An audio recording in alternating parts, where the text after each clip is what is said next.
मैं भारत को भारतीयता की मान्यता के आधार पर फिर से खड़ा करना चाहता हूं, उस काम में लगा हूं।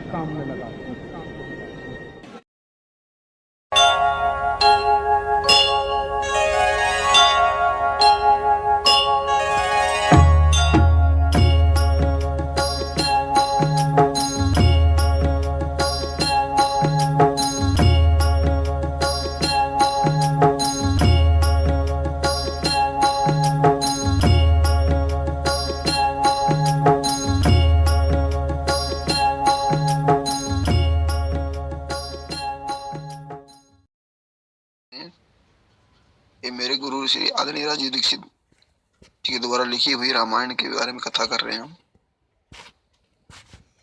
देखो आगे का हम देखेंगे कि जिस प्रकार से हनुमान जी महाराज माता सीता जी का पता लगा करके वापसी लौटते हैं, वापसी लौटते ही भगवान श्री रामचंद्र जी एक सभा बुलाते हैं।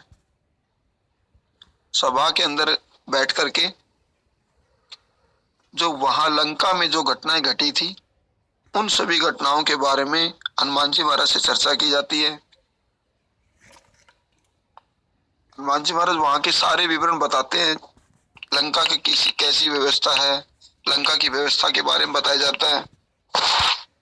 वहां के कानून कैसे हैं, वहां की जनता कैसी है, वहां की जनता का रावण के प्रति स्वामी भक्ति कैसी है, ये सब बातें चलती हैं।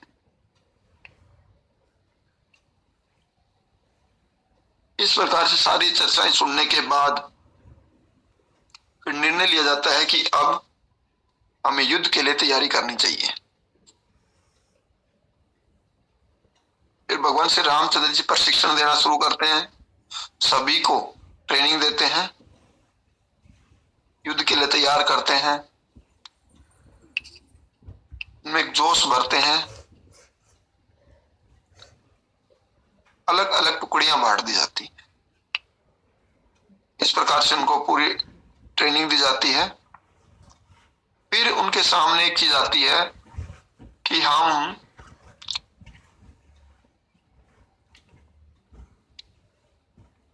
लड़ाई कैसे करेंगे, और उससे पहले भी एक आता है कि समुद्र को पार कैसे करेंगे। समुद्र को पार करने के लिए भगवान श्री रामचंद्र जी सबसे पहले समुद्र देवता से प्रार्थना करते हैं कि आप हमारे को रास्ता दीजिए। आप देखेंगे भगवान श्री रामचंद्र जी की लीडरशिपता के अंदर देखिए आप शक्ति को कैसे बस में किया जाता है, और शक्ति होने पे अहंकार क्यों नहीं आता है, ये सब चीजें देखेंगे। तो भगवान श्री रामचंद्र जी प्रार्थना करते हैं समुद्र से। समुद्र भगवान श्री रामचंद्र जी की प्रार्थना को स्वीकार न करके अहंकार में रहता है।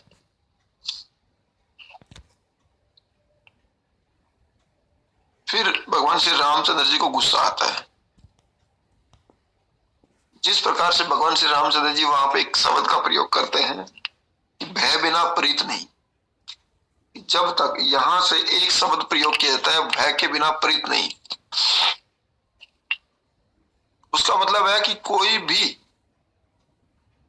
राज्य व्यवस्था हो, पारिवारिक व्यवस्था हो, स्कूल व्यवस्था हो, गुरुकुली व्यवस्था हो,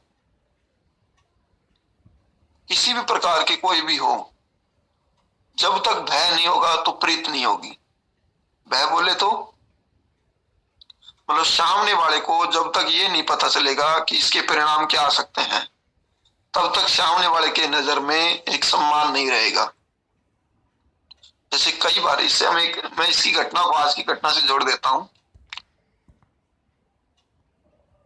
कई बार क्या होता है कि हम अपने आम बोलचाल की भाषा में या आम जहां पे हम रह रहे हैं वहां पे हम अपने ही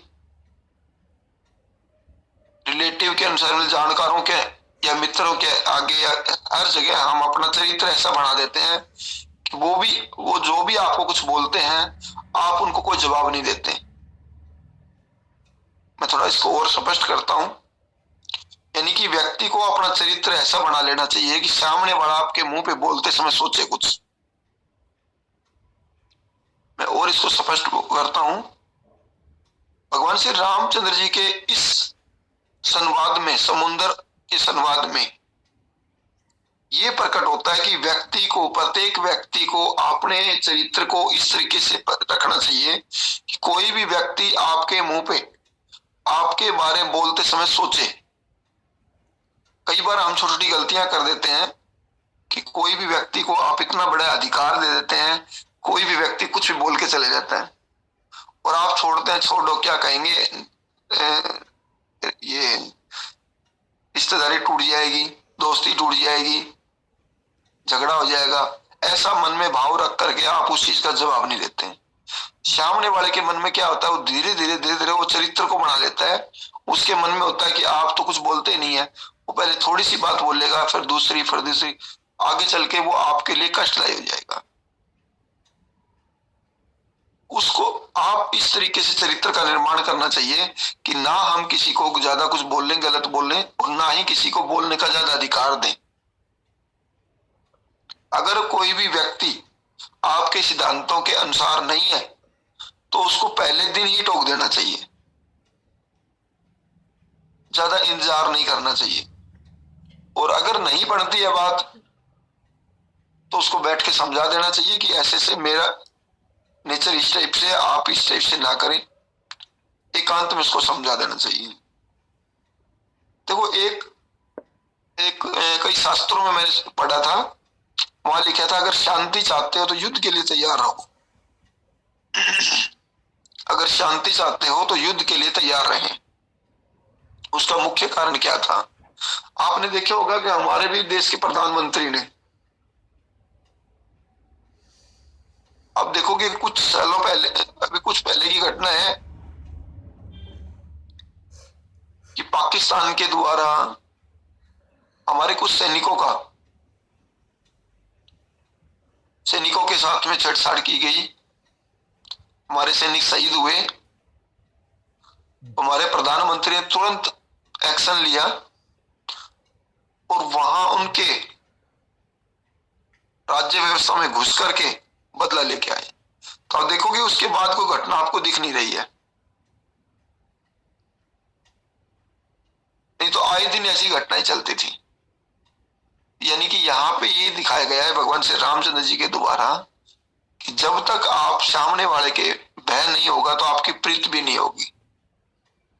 प्रीत मतलब दूसरा हिंदी का शब्द है और इसको मैं स्पष्ट करता हूं, मतलब एक रिस्पेक्ट नहीं होगी। अंग्रेजी के शब्दों से ज्यादा समझते हैं आजकल। तो अब समुद्र से जब प्रार्थना की गई तो समुद्र ने कोई जवाब नहीं दिया। तब भगवान श्री रामचंद्र को गुस्सा आया, उन्होंने एक अग्नि बाण निकाला और समुद्र को कहा कि अगर आपने रास्ता हमें नहीं दिया तो हम आप पे अग्नि बाण चला देंगे। अब समुद्र देवता घबरा गए और वो तुरंत प्रकट हुए। समुद्र देव प्रकट हुए तो उन्होंने प्रार्थना करने लगे, माफी मांगने लग गए। भगवान श्री रामचंद्र जी उनको कहते हैं कि हमें रास्ता चाहिए, आप अपने पानी को देखो। यहां भी एक भगवान श्री राम जी के द्वारा एक संकेत था कि अहंकारी व्यक्ति कभी भी प्रार्थना करने से नहीं मानेगा। इस घटना को अगर आप देखेंगे तो यही होता है कि देखो कई बार आपको समाज में ये सिखाया जाता है कि कोई भी गलती करे उससे आप क्षमा याचना मांग लें, किसी से प्रार्थना करें, झगड़ा ना करें, इस तरीके से। लेकिन यहाँ पे भगवान श्री रामचंद्र जी के द्वारा एक स्पष्ट संकेत दिया गया है कि अगर अहंकारी व्यक्ति है तो वो इस तरीके से नहीं मानेगा, हाथ जोड़ने से नहीं मानेगा, प्यार से नहीं मानेगा, वो दूसरी तरीके से ही मानेगा। समाज में बदलाव अगर लाना है तो दोनों प्रकार के, जो एक रावण प्रवृत्ति का व्यक्ति है वो तो दूसरे तरीके से ही मानेगा, कुछ ऐसे होते हैं जो प्यार से मानते हैं। तो दोनों चीजों का संकेत दिया गया है कि समाज में जो है सभी के साथ एक समान व्यवहार करने से नहीं होगा। प्रत्येक व्यक्ति के अनुसार व्यवहार को बदल के समाज को ठीक करना पड़ेगा। इस प्रकार से समुद्र परेशान रहते हैं। समुद्र देवता भगवान श्री रामचंद्र जी कहते हैं तो कोई रास्ता बताइए। अब भगवान श्री रामचंद्र जी की लीडरशिपता देखिए। हर समस्या के आगे समाधान के लिए उनके ही मंत्रिमंडल से सलाह लेते हैं, उन्हीं के मंत्रिमंडलों का मान सम्मान करते हैं। मतलब ऐसा अहंकार की भावना नहीं है। आप देखेंगे कि वो स्वयं बोले कि हम ये करें। फिर जामवंत जी वहां पे बीच में संवाद में बोलते हैं। जामवंत जी कहते हैं कि जी कुछ तो समाधान होगा, ईश्वर की कोई तो कृपा होगी। फिर समुद्र देवता बोलते हैं कि आपके जो सेना के अंदर नल नील नाम के 2 सैनिक हैं, उनको एक वरदान मिला हुआ है। अब नल नील की घटनाएं सुनाते हैं, उनके परिचय देते हैं थोड़ा सा। समुद्र देवता बताते हैं, समुद्र देवता और जामवंत जी इन दोनों को पता था। नल नील के बारे में बताते कि जो नल नील जो है वो बचपन में बड़े शरारती होते थे, और शरारती होने की वजह से वो क्या करते थे, कोई भी गुरुकुल के चीजों को उठा करके समुद्र में डाल देते थे या नदी में डाल देते थे। तो ऐसी घटना उन्होंने बचपन में कई बार की। तो एक बार एक ऋषि के द्वारा उनको श्राप दिया गया। देखो, श्राप ही वरदान बन गया। कई बार आप देखेंगे श्राप दिए हुए भी कोई वरदान का रूप ले लेता है। उनके द्वारा जो श्राप दिया गया कि आप कोई भी वस्तु को समुद्र में डालेंगे तो वो तैरती रहेंगी। ऐसा क्यों श्राप दिया? क्योंकि वो गुरुकुल की चीजों को उठा करके पानी में डाल देते थे। नल नील पूजा वगैरह के सामान को उठा करके डाल देते थे, करके कोई भी आश्रम के सामान को डाल देते थे।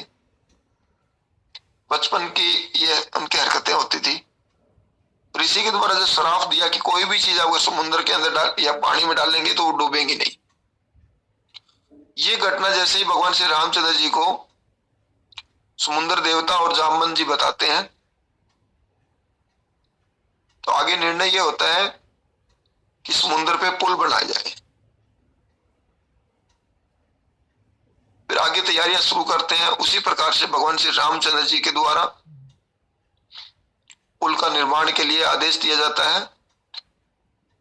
सभी मिलकर के पुल की तैयारियां करते हैं। आप देखेंगे यहां पर भी नल नील का, आप देखिए नल नील को ये पता था कि आपको एक वरदान मिला हुआ है, उसके द्वारा समुद्र बनाया जा रहा है। लेकिन उनका देखिए विश्वास और कॉन्फिडेंस, उनमें फिर भी अहंकार की भावना नहीं आई। उन्होंने अपने गुरु भगवान श्री रामचंद्र जी का नाम लिखा पत्थर पे, उनको पुल बनाना शुरू कर दिया।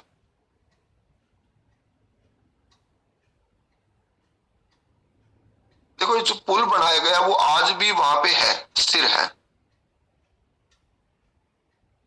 और वो कुछ सालों तक वो इस टाइप से पुल भी था कि श्रीलंका और हमारे देश का उस पे आने जाना रहता था। यानी कि वहां पे आने जाने के वो था। अभी वो नीचे चला गया है, लेकिन आज भी वो पुल है।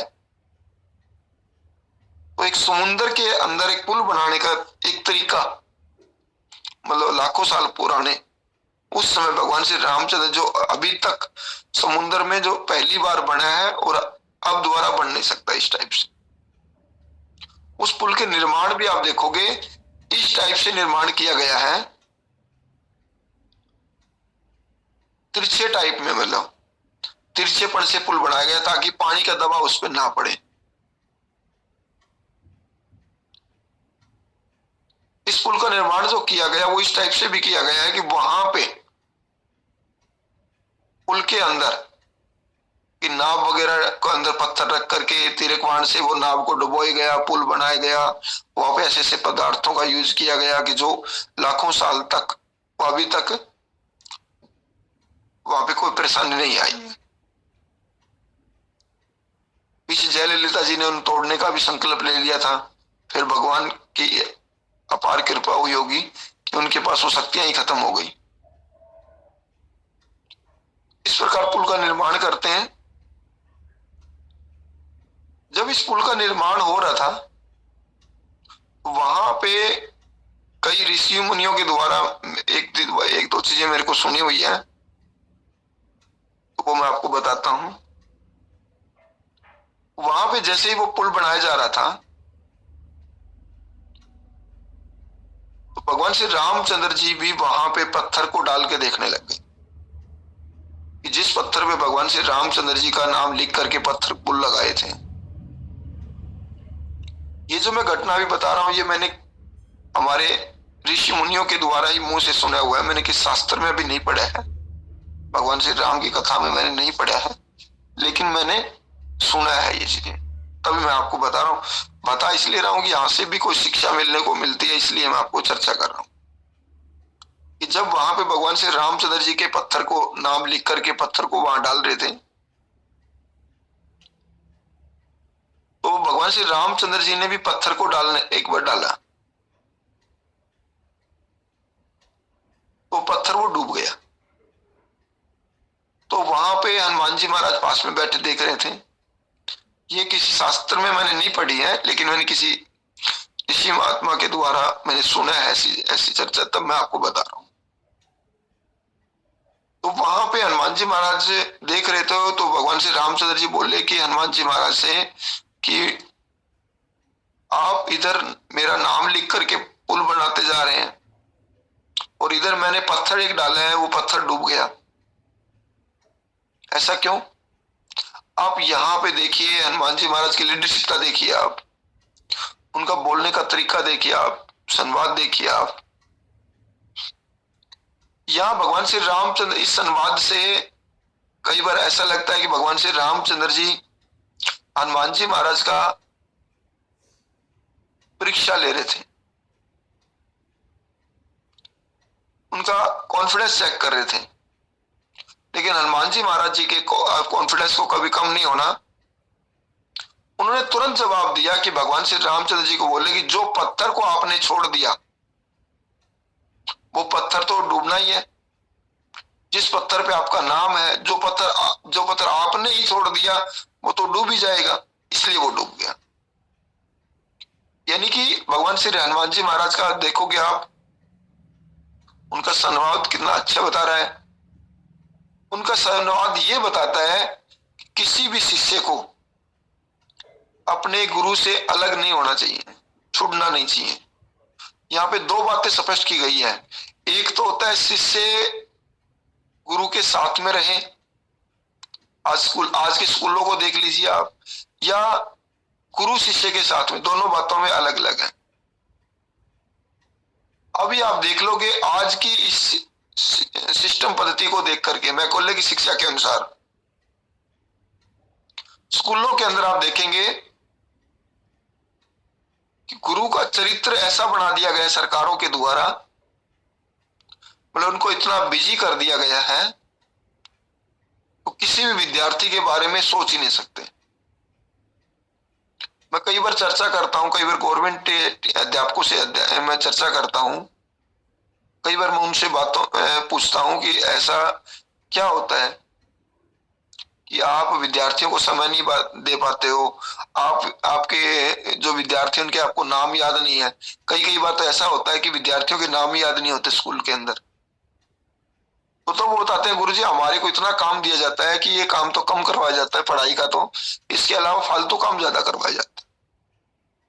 इलेक्शन को लेकर के, वैक्सीन को लेकर के, या कोई भी प्रकार के काम होंगे जनगणना को लेकर के, यानी कि कलरक बढ़ा दिया गया है। यानी कि एक उच्च पद जो था हमारा, वो सरकारों के द्वारा क्या कर दिया, उस पद की गरिमा ही बदल दी। उसकी वजह से अध्यापक क्या करते हैं, अपनी जिम्मेवारी पूरी निभा नहीं पाते, उनकी बड़ी मजबूरियां है। आम जनता उनका कोई साथ नहीं देती है। इसी कारण से कोई अध्यापक अगर किसी बच्चे को कोई सजा दे दे, तो समाज के अंदर एक दो घटनाएं ऐसी हो जाती हैं कि वो अध्यापक को ही साथ झगड़ा करने आ जाते हैं, मतलब उसका मान सम्मान को ठेस पहुंचाते हैं। इस प्रकार से जो हमारे देश की जो कुर्तियां चल रही है, ये ज्यादा अच्छा नहीं है। एक गुरु को, पुरोहित को मान सम्मान जरूरी है। तो हमें उस मान सम्मान को बचाना है। जो कार्य वहां, जो हमारे जो सरकारी अध्यापक है, सरकारी मतलब सरकार के द्वारा स्कूल खोले गए वो अध्यापक है या प्राइवेट स्कूलों में अध्यापक है, हमें उनका मान सम्मान को बचाना है। अगर उसका ये भी एक हमें लड़ाई लड़नी पड़ेगी, समाज को हमें बताना पड़ेगा गुरु का पद क्या है। लेकिन आप आम जनता के अंदर भी आप देख लेंगे, विद्यार्थियों के जीवन में आप देखोगे, चरित्र के अंदर भी देखोगे, मतलब जब तक स्कूल में पढ़ते हैं तो वो भय के वजह से पढ़ते हैं, सिर्फ एक भावना से द्वारा नहीं। जिस प्रकार से भगवान श्री रामचंद्र जी के द्वारा बताया गया था, भरत जी के संवाद में बताया था कि एक राजा के प्रति उनके नागरिकों का एक भावना से लड़े, वो भावना ही खत्म होती जा रही है। उसके कई कारण हो सकते हैं, उस सभी सम्मान को बचाना पड़ेगा, वरना देश में बहुत बड़े संकट आने वाले हैं। आगे हम चलते हैं। पुल की तैयारियां हो जाती हैं, पुल तैयार किया जाता है, सभी मिलकर के वहां पे कार्य करते हैं, पुल का निर्माण हो जाता है। जब पुल का निर्माण हो जाता है तो भगवान श्री रामचंद्र जी नल नील से पूछते हैं कि हमने जो पुल बनाया है किस तरीके का पुल है ये पुल बना रहेगा या इसके बारे में थोड़ा बताइए। नल नील जी बताते हैं कि जिस प्रकार से हमने जो पुल की निर्माण किया है, इस पुल पे हम जा सकते हैं और आ भी सकते हैं। इससे पहले भगवान श्री रामचंद्र जी ने एक संवाद और पूछा था, नल नील से पूछा था कि जामवंत भी बैठे थे वहीं पे, सुग्रीव भी थे, तो भगवान श्री रामचंद्र जी बोले कि हमें ये पुल के बारे में बताइए कि हम इसी पुल से जाना है और इसी पुल से आना है। तो वहां पे सुग्रीव कहते हैं कि भगवान आना किस लिए है? तो भगवान श्री रामचंद्र जी कहते हैं कि मेरे को वहां लंका में जाकर के रावण के साथ युद्ध करके माता जानकी जी को लेकर के मेरे को वापस अयोध्या लौटना है। जामवंत जी कहते हैं कि भगवान मैंने तो सोचा था कि आप वहीं पे ही रहेंगे। तब भगवान श्री रामचंद्र जी ने कहा कि नहीं, ऐसा नहीं, मेरी जो मात्र जो धरती है वही मेरे लिए सब कुछ है। सोने की जो लंका है मेरे लिए कुछ नहीं है। फिर भगवान श्री रामचंद्र जी यहां और स्पष्ट करते हैं उनको कि देखिए, जहां जहां मैंने राम राज्य की स्थापना की वहां का ही व्यक्ति को राजा बनाया गया, और वही न्याय है। तो यहां और भी चर्चा चल रही थी कि वहां पे राजा रावण को सजा दे करके परास्त करके वहीं का ही राजा को बनाना हमारे को। अब देखिए भगवान श्री राम जी के चरित्र को देखिए आप, कितनी लीडरशिप था, मन में कोई लालच नहीं है। यानी कि ये घटना हमें क्या संकेत देती है कि हमें कितनी भी शिक्षाएं ले लें, कितनी भी पढ़ाई कर लें, कितना भी ज्ञान प्राप्त कर लें, लेकिन वापस लौट के आपको वहीं जन्मभूमि में ही आना चाहिए। जैसे कि क्या होगा, आजकल शिक्षा के लिए हमें बड़े बड़े नगरों में जाना पड़ता है, लेकिन फिर दोबारा से लौट के आप उसी जन्मभूमि में आ जाना चाहिए। आज की घटना को देखिए आप, भगवान श्री रामचंद्र जी यही शिक्षा देते थे कि कई बार ऐसा होता है, यूरोप के देशों में हमारे विद्यार्थी शिक्षा लेने जाएंगे तो उनके मन में एक भावना होनी चाहिए कि हमें शिक्षा ले ली है, अब हमें वापस हमारे भारत लौट जाना चाहिए।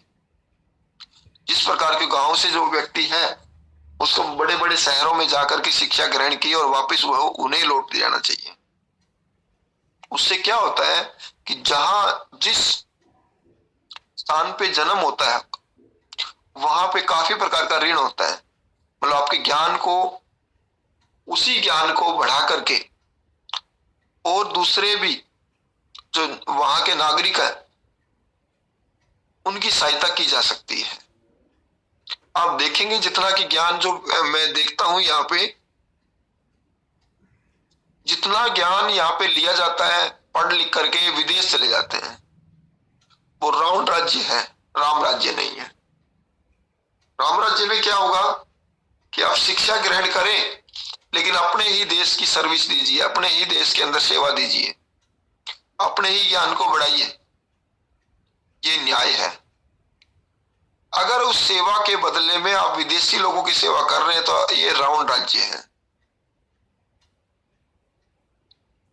तो हम भी ऐसे ही विद्यार्थियों को तैयार करते जा रहे हैं, कई सालों से लगे हुए हैं। कुछ विद्यार्थी इस भावनाओं से जुड़े भी हुए हैं, कुछ 1-2% विद्यार्थी गलती भी कर देते हैं। इस प्रकार से भगवान श्री रामचंद्र जी यही संकेत दे रहे थे जामवंत जी को कि हम जाएंगे और वापस लौट के भी आएंगे, हम वहां के व्यक्ति को ही राजा बनाएंगे। यानी कि भगवान श्री रामचंद्र जी के मन में कोई लालच नहीं है, सिर्फ कर्तव्य के प्रति है।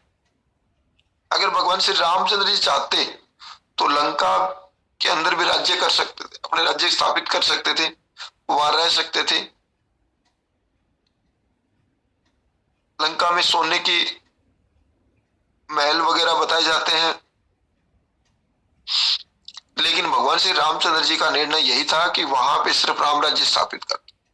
आप देखोगे लंका के अंदर, पूरी दुनिया के अंदर से जो लंका, पहले इसे लंका कहते थे, अब श्रीलंका कहते। श्री शब्द का प्रयोग वहां पे किया गया। इस प्रकार से सभी पुल बन करके तैयार हो जाता है। सभी सेना, भगवान श्री रामचंद्र जी की सभी सेना पुल को पार करके समुद्र के उस पार चले जाते हैं। जब उस पार जाते हैं तो वहां पूरा निरीक्षण किया जाता है, पूरा सभी सैनिकों के प्रति देखा जाता है। उधर रावण को पता चलता है। जब रावण को पता चलता है कि भगवान श्री रामचंद्र जी का ने एक पुल बना दिया, पहले तो रावण के मन में यह था कि पुल ही नहीं बनेगा, कि वो सारे कैसे आएंगे, किस प्रकार से आएंगे। जब वहां पे सभी प्रवेश कर जाते हैं तो रावण के मन में भय पैदा हो जाता है। जो भगवान श्री रामचंद्र जी के द्वारा जो पुल का निर्माण किया गया वो अद्भुत था, असंभव कार्य को संभव बनाया गया था। थोड़ा थोड़ा लिखते रहेंगे। फिर भगवान श्री रामचंद्र जी वहीं पे फिर प्रशिक्षण देते हैं, सभी को ट्रेनिंग दी जाती है। वहां पे जाने के बाद कि युद्ध कैसे लड़ाई करेंगे उसके बारे में सब बताया जाता है। इसी घटना के दौरान में जब युद्ध की तैयारियां होती हैं,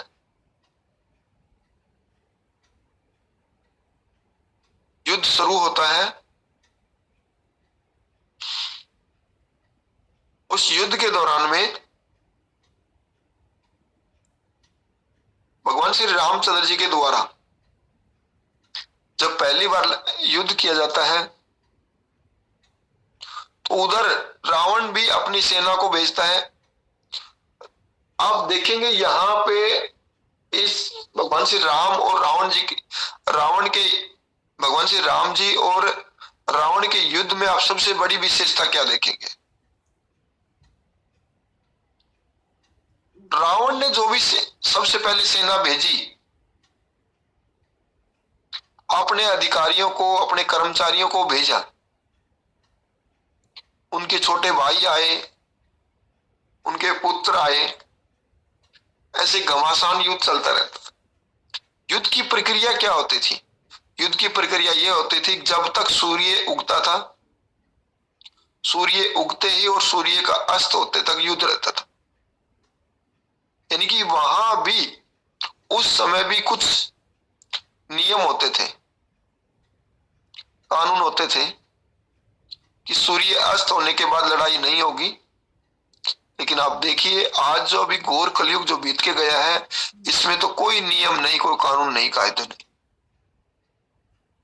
मतलब वहां पे ये संकेत दिया गया था कि अगर कोई भी कार्य, युद्ध जैसा भी भयंकर कार्य भी आप सूर्य को अस्त होने के बाद ना करें, नियमों का पालन किया जाए।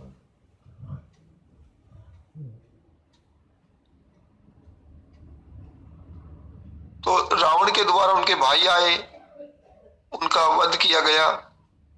इस प्रकार से लड़ाई घमासान चलती रही।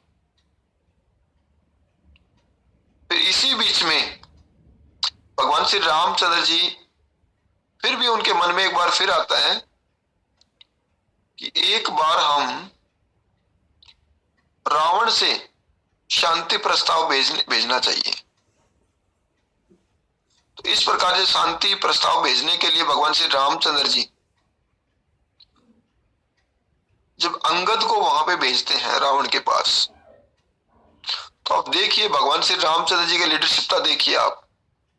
यानी कि यहाँ पे जो संकेत दिया गया था ये था कि कभी भी एक लीडर को जब तक लड़ाई अच्छे से तैयारी नहीं कर देनी चाहिए, जब तक दुश्मन के बारे में पूरी जानकारी ना हो।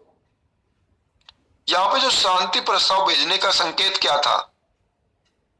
रावण को अहंकार को चेक करना और दुश्मन की राज्य व्यवस्था को अच्छे से और समझ लेना। जब हनुमान जी महाराज गए थे तब रावण में अलग अहंकार था। जब ये फिर अंगद जी को भेजते हैं तो वहां पे जब चर्चा की गई, भगवान श्री रामचंद्र जी के द्वारा सभा बुलाई गई, सभा में निर्णय लिया गया। सभा में ये सब तैयारियां चल रही थी कि अब हमें वहां की व्यवस्था के बारे में जान लेना चाहिए। तो भगवान श्री रामचंद्र जी कहते हैं कि हमें अंगद को भेजना चाहिए। इसी बीच जब यहां पे सभा हो रही थी, उधर रावण अस्त व्यस्त हो रहा था। रावण को जब पता चला कि समुद्र के पार भगवान श्री रामचंद्र जी की सेना आ गई है, तो उन्होंने अपनी सभा बुलाई। उन्होंने भी, रावण ने भी सभा बुलाई, सभा में निर्णय लेना शुरू किया। तब उस सभा के अंदर भविष्य आते हैं। भविष्य आकर के भगवान श्री रामचंद्र जी का नाम लेते हैं। रावण के दरबार में आकर के भविष्य बोलते हैं कि अपने बड़े भाई को समझाते हैं कि आप जो गलती की है उसके परिणाम बड़े भयंकर होंगे। आप जिन्हें एक साधारण मानव समझ रहे थे, आपने देखा होगा असंभव कार्य उन्होंने कर दिया है। समुद्र में पुल बांध करके उनकी सेना आ गई है और आप इस गलती का अभी भी सुधार किया जा सकता है। आप माता जानकी जी को सम्मान के सहित भिजवा दीजिए।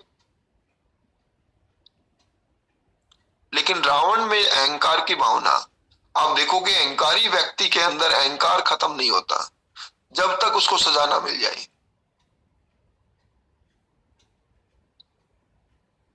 तो रावण बार बार यही बोलता है नहीं। रावण को काफी शास्त्रों में लिख रखा था कि रावण को पता था कि भगवान श्री राम एक साधारण व्यक्ति नहीं है। लेकिन यहाँ पे विभीषण बार बार उनसे प्रार्थना करता है, वो विभीषण को भी लात मार करके दरबार से निकाल देते हैं। उसका आप देखोगे उस घटना से भी बड़ा संकेत मिलता है कि कई बार ऐसा भी होता है कि अगर इसी घटना को आप आम परिवारों में लगा ली जाए कि कई बार परिवारों में एक ऐसा सदस्य होते हैं जो भविष्य के रूप में होता है, या कोई भगवान श्री राम जी की पूजा पाठ करने वाला व्यक्ति होता है और व्यक्ति वहां पूजा पाठ नहीं करते हैं, तो उस एक व्यक्ति की वजह से उस परिवार की व्यवस्था चलती रहती है, उस परिवार में संकट आने से बचते रहते हैं। कई बार आप देखोगे, आज इसी घटना को आप आज की घटना से तुलना कीजिए।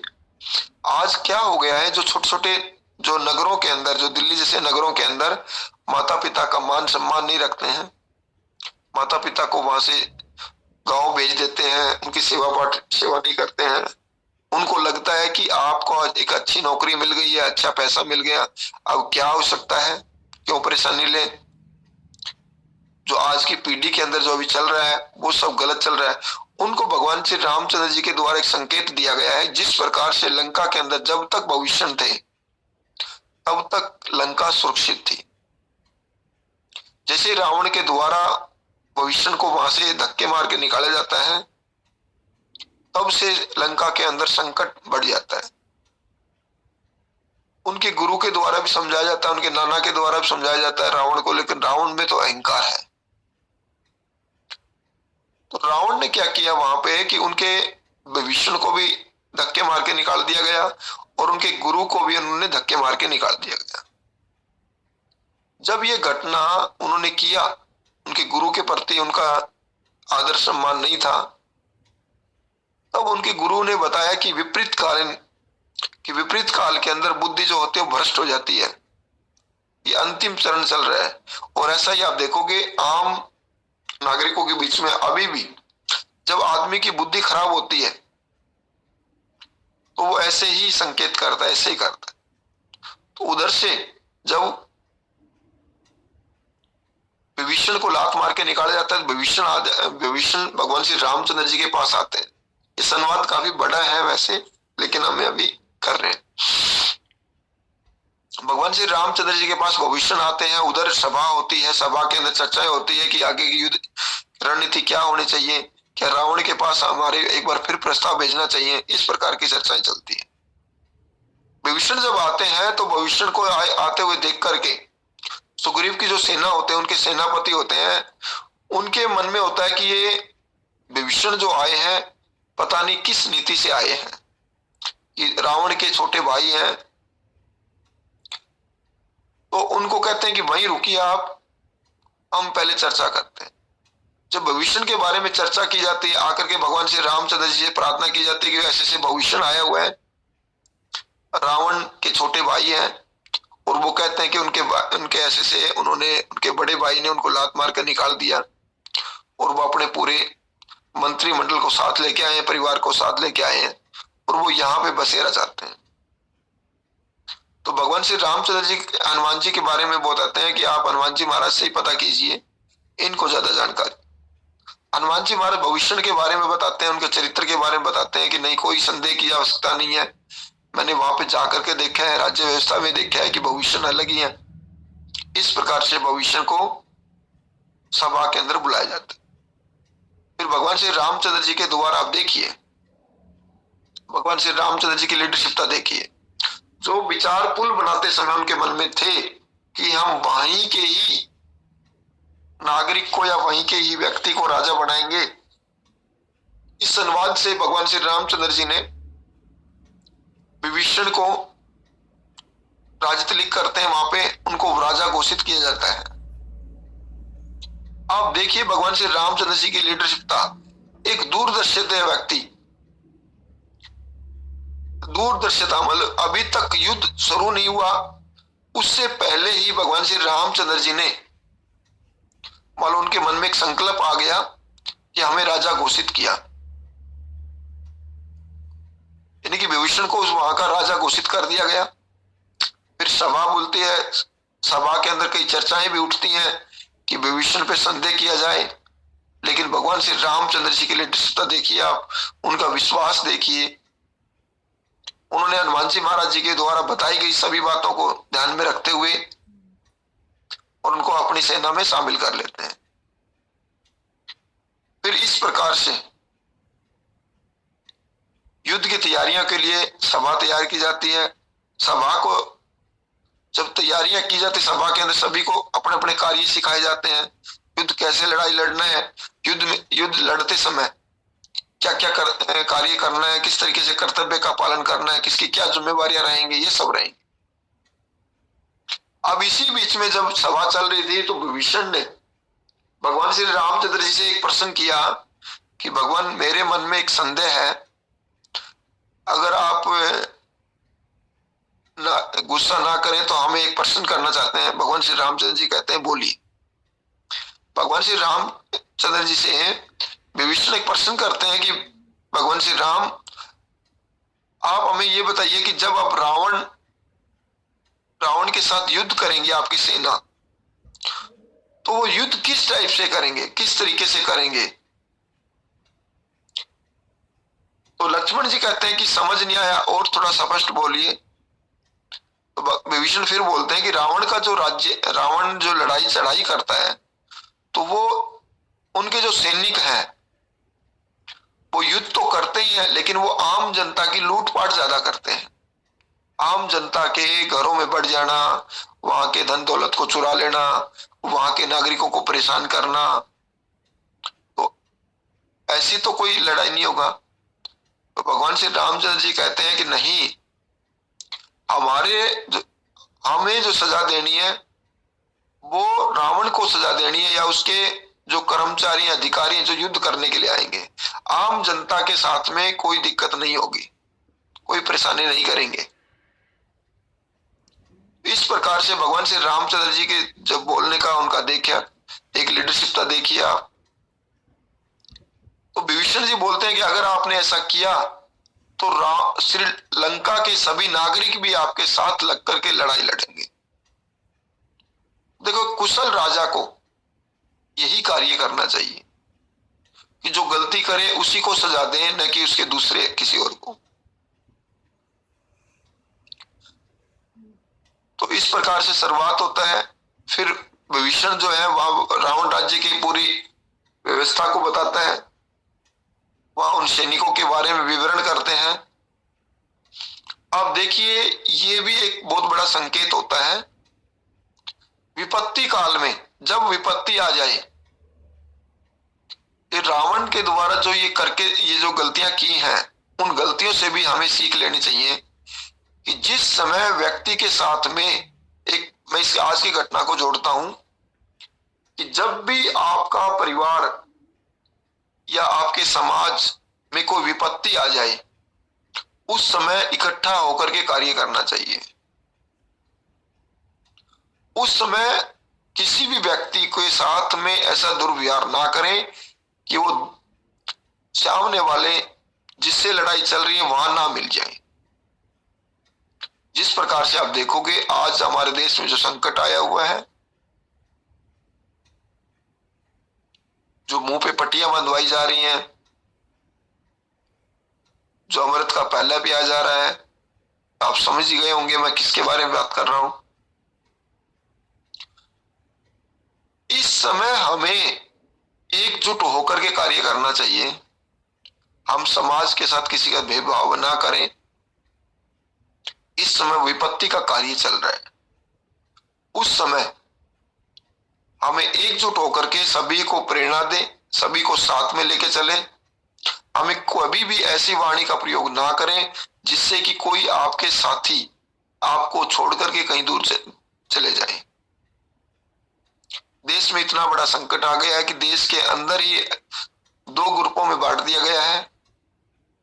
कुछ नागरिकों को तो अमृत का प्याला पिला दिया गया है, आप समझ गए होंगे, वैक्सीन को ही अमृत का प्याला बोलता हूं मैं,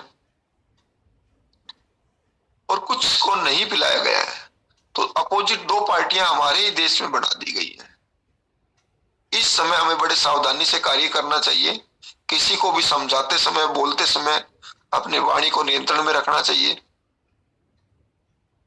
हमारे देश के जो राजा हैं उसके अगेंस्ट में जाने की बजाय हमें ये देखना चाहिए कि उनकी मजबूरियां क्या रही होंगी। इस प्रकार के एक भगवान श्री राम जी की आप देखेंगे कथा के अंदर पद कद पर, कदम कदम पर आपको शिक्षा मिलती है। अगर भगवान श्री रामचंद्र जी की कथा को आप ध्यान से सीख करके, समझ करके अपने जीवन को जीना शुरू कर दें तो हर समस्याओं का समाधान है। तो आज की कथा हम एक बार यहीं पे ही विराम करेंगे कि विभीषण भगवान श्री रामचंद्र जी से आकर के मिल जाते हैं। भगवान श्री रामचंद्र जी उन्हें उतना ही मान सम्मान देते हैं जितना सुग्रीव को देते हैं। उनका राज तिलक कर देते हैं। राज तिलक का जब रावण को पता चलता है तो रावण उसको फिर अहंकार की भावना से लेते हैं। वह अपनी सभा के अंदर रावण फिर सभा को बुलाते हैं। वहां पे भगवान श्री रामचंद्र जी के बारे में बोलते हैं